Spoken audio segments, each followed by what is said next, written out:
Like you are mansplaining to me. It's totally I don't want to explain. I just talk about the podcast. You are very mansplaining.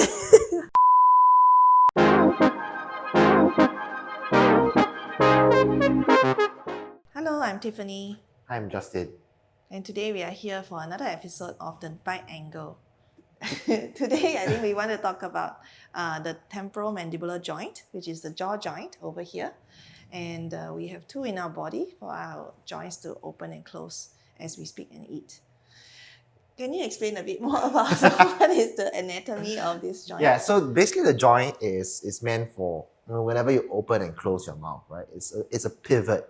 It's like a joint over here that is like an L shape because it's connected to your jawbone over here. So it's like an L shape, like that. And basically, whenever you want to open, it rotates. So it first rotates, and then when it goes past a certain point, Yeah, I'll help you. This is okay, the so skull, the part of the skull socket, where, right? yeah, the so socket. when you open your jaw, it goes like that first, and then once you reach a certain point, it goes like that, right? And that's called translation. That means the jaw moves not just on a rotationary path, it then moves downwards. Okay, so that's when you hear you open up, and then suddenly you hear that thing that pops out, and that's because it has gone past that certain stage. And so that's what people when they open really, really wide, that happens, that translation movement. And so the joint is a very, very complex structure. It's covered by a capsule, like a joint capsule, and it has many, many muscles that attach to that joint and to the parts around the jaw that actually pull that fulcrum, that pivot on that joint to move the jaw open or close, or even move it left and right and front and back. So it's a very complex mechanism. I mean, nature is wonderful, and it created this really, really, really complex system for us to be able to talk properly, chew properly, and also to use it for other functions like really grinding and singing as well. So it's a lot of things happening at the same time. Yeah, and I think also what is interesting, you bring up about the biting, that you can go left and right? So it's quite interesting because, for example, crocodiles, they can only open straight up and down. And you're snakes, right. they cannot actually chew. So in humans, we can do a lot of these movements. Yeah. And that complexity is also what leads to it being very prone to having problems happen in that area. So you're right. So like the tigers can only open like up and down, right? Yeah. But cows yeah, can go left. They mostly go left and right, and that's why your teeth are very flat, right? Tigers are very sharp still. Yeah, it's to do with the diet, right? Yeah, it's just due to the diet, the way they're hunting and things like that. Yeah, so you're right. But I think humans are in between. You can cut, you can go like that. And then that was when we were studying anatomy in school. We had to draw animal skulls. Because that gives us an idea, the joint and everything, make sure we analyze skulls. Because interesting, I think finally after like 10 years, 20 years since dental school, we finally find out like what's the purpose of drawing so many animal skulls. I was like, why are we drawing? You're supposed to treat teeth, human teeth, but look at you go in thinking it's all about teeth, but actually it's I still remember I had to draw. It's all related. I still remember I had to draw like a cow skull. We went to the zoo to draw it. A wombat skull. So that was fun. But like very boring. Well, it's nice. Dentistry, that's the nice thing about dentistry, right? It's about like art and science. But back to the problems, because I think it's a lot of the muscles connected to it are very, very small muscles, so they get strained easily. And that can cause pain or tension in this sort of area. And I think people also can get headaches because it's also sort of related to this muscle here. So it can sort of affect the whole area, right? Yeah, absolutely right. So I think because there's so many muscles there, any muscles that are sort of affect, like, strain, can affect how you're chewing, you're talking, you're grinding and whatever. So then that becomes a problem, right? Because there's so many muscles that are affecting the whole system, it's so hard to, number one, diagnose the problem, right? I think because it could translate as a pain, or vague soreness in this area. Because it can be right. It can be not. It's usually It's not not so localized. Yeah. Yes. Because muscles being muscles, right? They are like very like a cramp, like a little ache. Yeah. It's not like it's like not this tooth pain. It's like this area is hurting. So it's non-localized. I think that was what we're trying. And also maybe sometimes it's not all the time that it's painful. It could be on and off, or suddenly very painful, and it spikes. Yeah. I mean, coming to that, I think we need to point out that even though there's non-localized, there's also a localized sort of TMD as well, right? Yeah. And that's when it hits. It's a joint pain, right? So instead of the muscles around the joints hurting, it could be also the joint having problems, right? You feel directly on that joint itself. Yeah, I mean, although it's not very common, do you see that a lot? Like having the actual joint causing problems? I think it can present in many, many ways. Sometimes it could be that the joint it's not, like we were talking about it moving in this direction. Sometimes it could be that some people have a bit of an asymmetry, and then the joint doesn't move smoothly up and down. It moves to one side instead. Deviation, we call it, to one side. And then that could cause more sort of stress on the joint itself. And I think that can present as the pain as well. Yeah, I mean, it's a very complex system. And also because I think the joint is used all the time when we are speaking, when we are eating, So it's always moving. Maybe if you feel like your elbow is sore, you try not to move it too much. But with the joint, unless you physically stop eating and stop talking or stop drinking, it's tough. It's tough, right? Yeah. It's tough. In fact, I mean, we've seen patients with big issues, jaw pain, and like sometimes, number one, they might not be able to open their mouth wide enough because the muscles are so cramped that it's hard for them to open up. And it's then they have to tension. drink soft diet, things like that, having so there's a big problem I face. I think you mean the mouth opening, right? Sometimes when you open, you should be able to open to a certain amount. But then some patients, they can only open a very slight amount. And actually, it's interesting because some people, they have this tension, but they don't realize they've been with it for so long that they get acclimatized, habitualized into it. They don't realize they actually have, this is not normal. Yes. So I think that's a thing, and usually we go by the fingers, right? We put how many fingers inside the mouth and see how big they can open. But like when I do that to a patient who has a very, very chronic sort of constriction, they don't really know that they can't really open really wide. Or they say, hey, it's very tiring when you open this way. It's so tiring. My jaws are very tired. Or even doing a clean, right? When we're doing a clean, and then 10 minutes into the appointment, it's like, my joints are very tired now. I cannot take it anymore. So it could be a sign, that the muscles are overworked. That's why with 10 minutes of opening, they feel really, really tired. I think maybe to say a metaphor, it's a bit like running. If you have a sprain already, or tightness in your muscle, and then you can run, maybe if you run 5 minutes, you feel really, really tired. But if you are having rested muscles, you can run for maybe 15 minutes, you can do a sprint, you still feel quite all right. So I mean, what exactly causes this jaw pain? And it's a lot of factors causing these jaw pains, right? That's the trouble with it, right? Because there's so many things that could be causing it. It's very hard for it to find the correct cause and treat that. Yes, and it's usually not one single reason that is causing it. I think so. It is quite, and we don't want to go into like jumping into diagnosis and things like that. I think so. It's usually it takes some time for us to sort of check out the reason. We have to explore and care about. Focus on this area as we are checking during the dental checkup, in order to really understand like the whole range of movements that's happening, and whether it's expected, or if it's maybe something going on there for us to have to go in and do. Yeah, I mean, something can be very simple that have caused this problem. Could be, I know some patients say, hey, my jaw hurts. And I say, what did you eat last night? Or say, I had a big burger.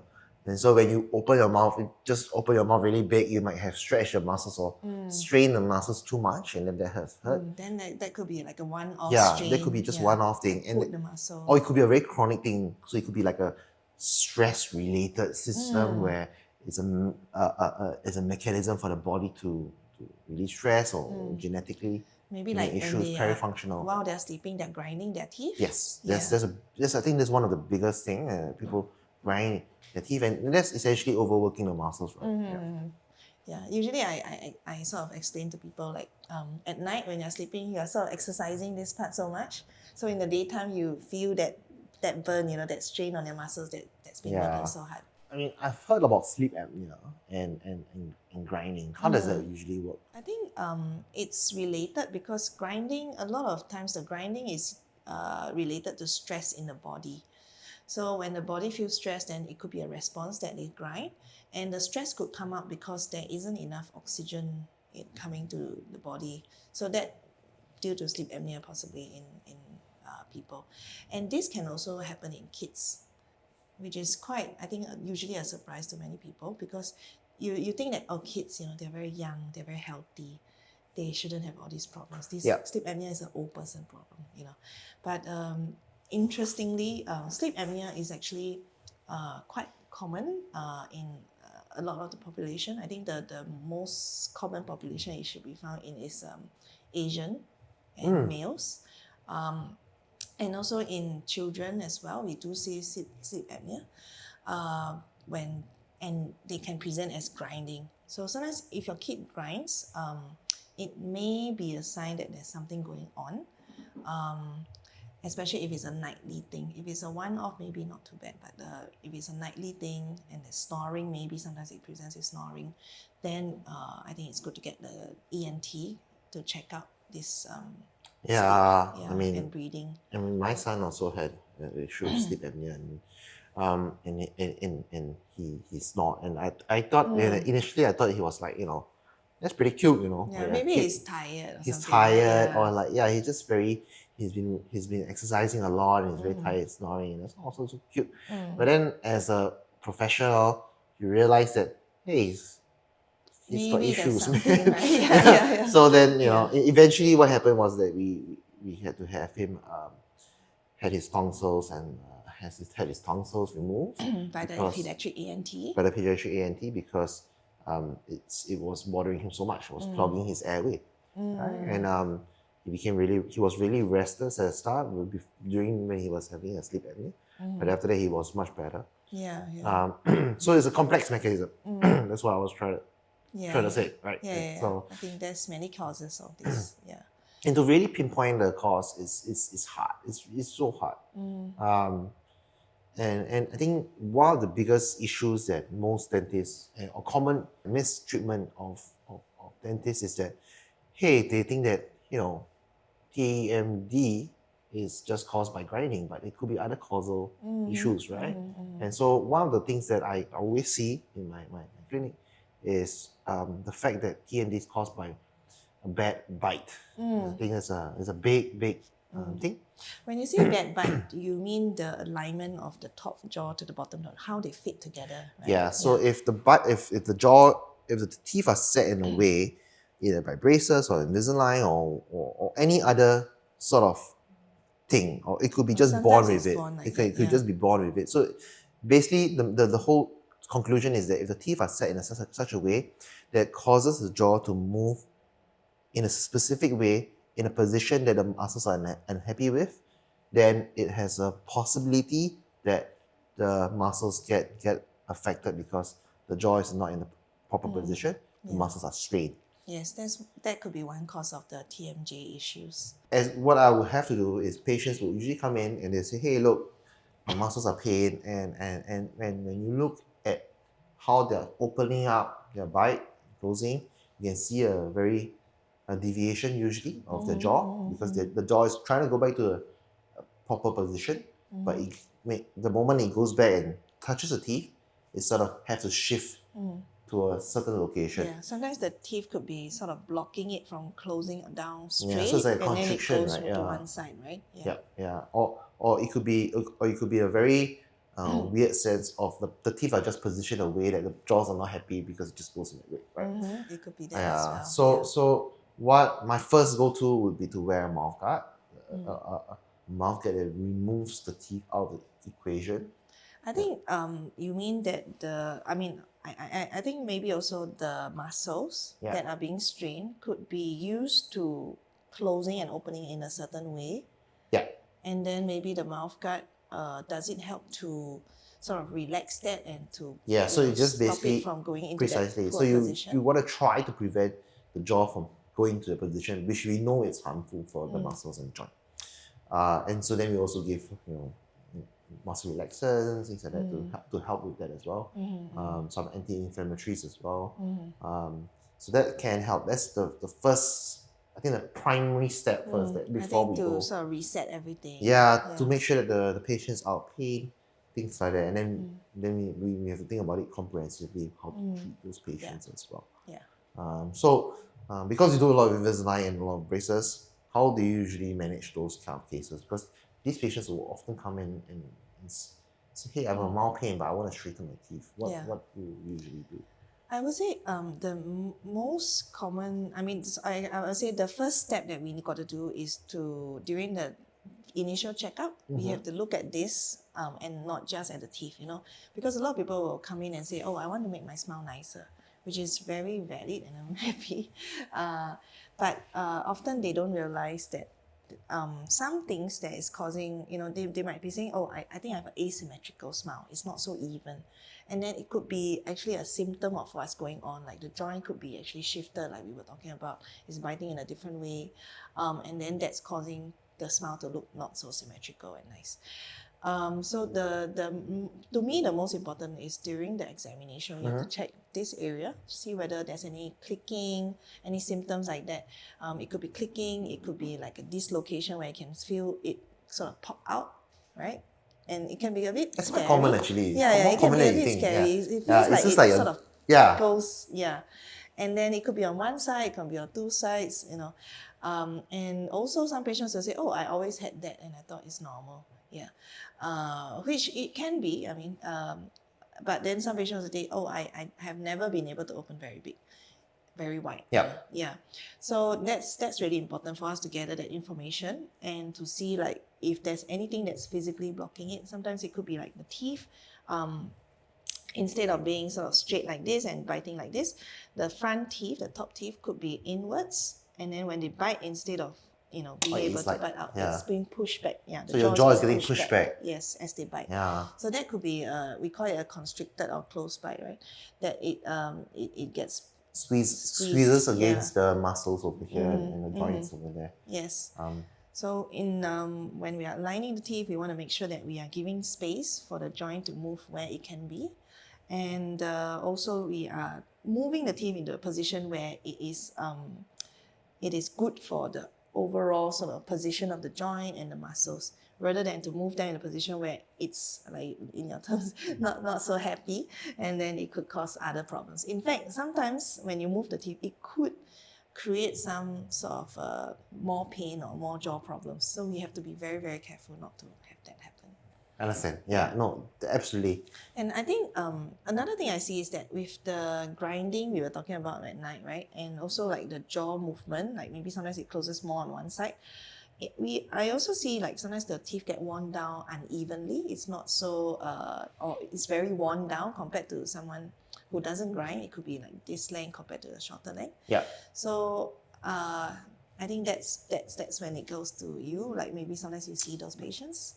So like with grinding and there's a lot of tooth wear and a lot of tooth structure, then we need to think about more invasive sort of treatment. We can't just move your teeth. Because if you move your teeth to the proper bite, you will get a proper bite. But the problem is that the teeth are not going to look nice, and we have already lost so much volume that we sort of have to make back the volume. And that's where we have to look at doing crowns, bridges, implants, and onlays, which is basically like a minimally invasive sort of crown to actually prop up the bite, to actually change the shape of the teeth, so that even when you change the shape of the teeth, you also have the opportunity to change the bite. Because the shape of all the teeth will change, so your bite will change, the jaw will be in a better position in that sense. I think that's also one option if the person is not willing to do braces or an orthodontic treatment. Like the time taken. Because say, hey, I'm going to take so much time, like 2-3 years to get to a bite, and I still want to do something about my smile, then I might recommend him to do something like that, where they're doing crowns or multiple crowns or multiple onlays, just to get him to a faster place, and also get address his concerns as well. I think that's the most important thing. So I think a consultation is so important. Because we want to know the concerns.